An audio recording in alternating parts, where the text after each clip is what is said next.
এই পৃথিবীর মধ্যে সার্গ বাদশায় সমস্ত পৃথিবী শাসন গজ্জি হবো বাদশাহ। এই দুনিয়ার প্রত্যেকটা ইঞ্চির মাটি সার্গ বাদশায় শাসন গজ্জি। দুয়া বাদশাহ ইমানদার আর দুয়া বাদশাহ কাফের। ইমানদার যে দুইজন, তন্মধ্যে প্রথম নাম্বার আল্লাহর জলিলুল কদর নবী, জিবেরে আল্লাহ সালতানাত দিয়ে নবুয়ত দিয়ে, ইবার নাম হযরতে সুলাইমান আলাইহিস সালাতু ওয়াস সালাম। আর গো ইমানদার বাদশাহ, মুসলমান বাদশাহ, সমগ্র পৃথিবী শাসন গজ্জি, যার নাম বাদশাহ যুলকারনাইন।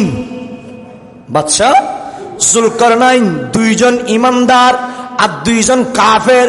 দুইজন কাফেরের মধ্যে একজন হইল দে নমরুদ, আরেকজন হইল দে ওই বখতে নসর।